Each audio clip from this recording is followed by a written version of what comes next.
A city with 7.5 million plants, 260,000 trees, and enough greenery to absorb over 100,000 tons of CO2 every year.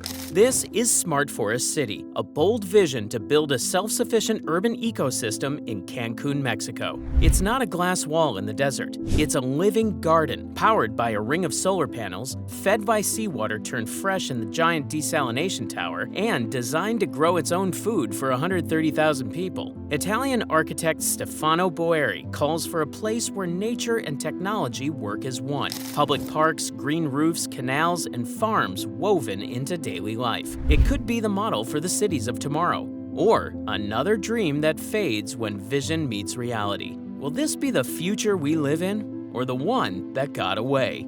To see why this project matters, let's start with the moment we're in. Cities are growing fast. By 2050, almost 70% of all people will live in them. But here's the problem. Most cities still use dirty power, waste water, and keep spreading out, taking over farmland and forests. This project asks a big what if. What if a city gave land back to nature instead of taking it away? The idea comes from Italian architect Stefano Boeri, the same mind behind Milan's famous vertical forest towers. But this time, the dream is bigger. Imagine not just one building, but an entire city built on that idea. It all began in Cancun, Mexico, on land once set aside for a giant shopping mall. The developer, Grupo Karims, saw a chance to try something bold. Why not build a city that runs only on renewable energy, grows its own food, and becomes a global center for research and innovation? And this is part of something bigger.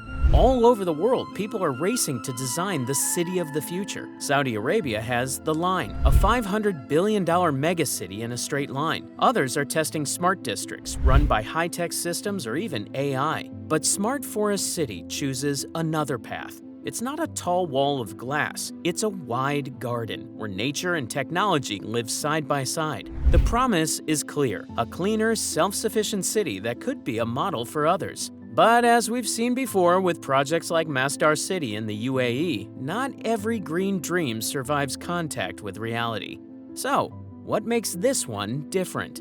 From above, Smart Forest City looks like a green island, floating in a ring of solar panels and farmland. But how does a city like this actually work? Those panels aren't just for show. They form the city's power plant, a continuous band of photovoltaic arrays that generate all the electricity it needs. No coal plants, no gas pipelines, no outside power supply, just clean energy from the sun. And what about water? That's planned just as carefully. Instead of draining rivers or aquifers, the city will pull seawater through an underwater pipeline to a desalination tower. From there, fresh water flows into a giant basin at the city's edge, then spreads through a network of navigable canals. But these canals do more than just move water. They feed urban farms, protect against floods, and even double as public spaces, places where people can walk, cycle, or travel by boat.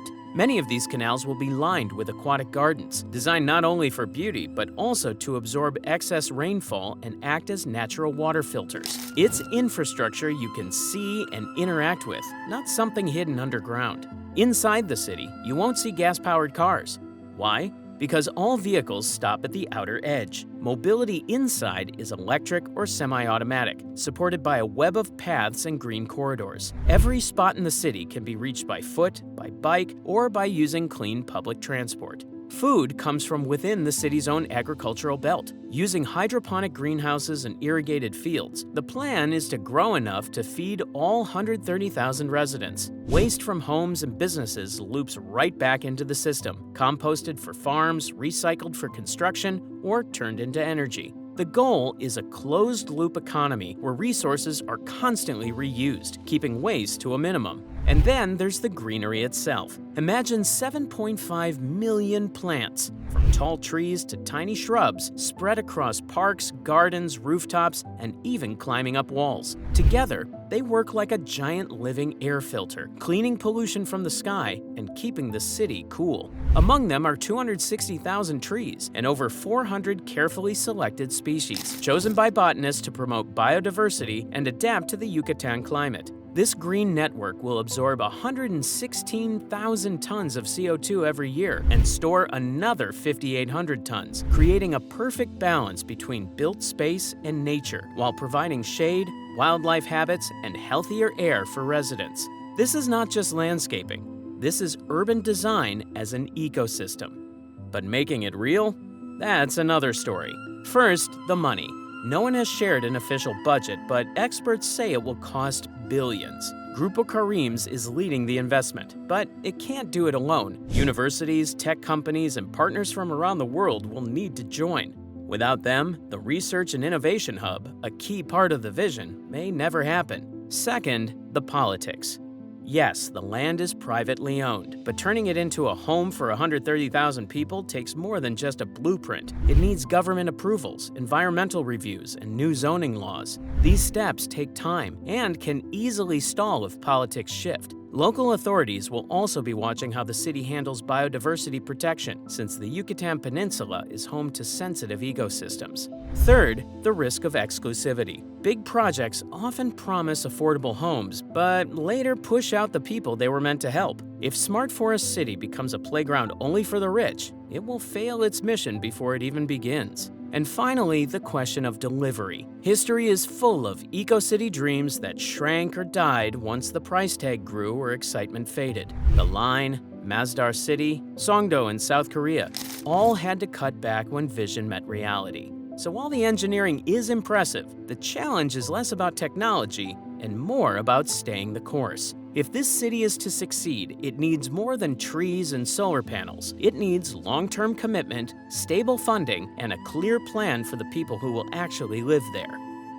Smart Forest City is a bold counterproposal to the urban future we've been sold. Where the Line compresses life into a single corridor, this city opens it into a green expanse. Where most metropolises hide their infrastructure underground, this one puts it in plain sight. Canals, solar rings, public farms. Where many projects are designed to attract tourists, this one claims to be built for residents first, with housing for students, researchers, families, and a hub for global universities and innovation centers.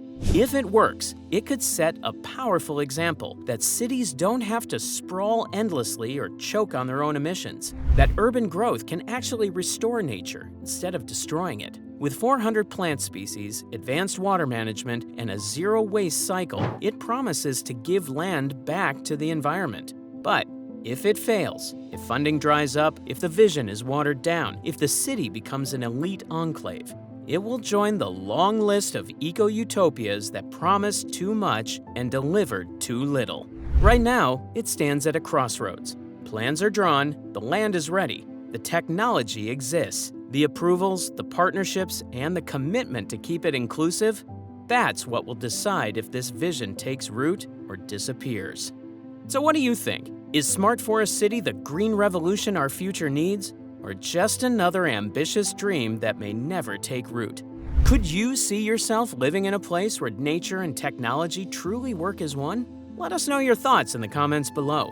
And if you enjoyed exploring this vision of tomorrow, give this video a like, subscribe to the channel, and turn on notifications so you won't miss what's coming next.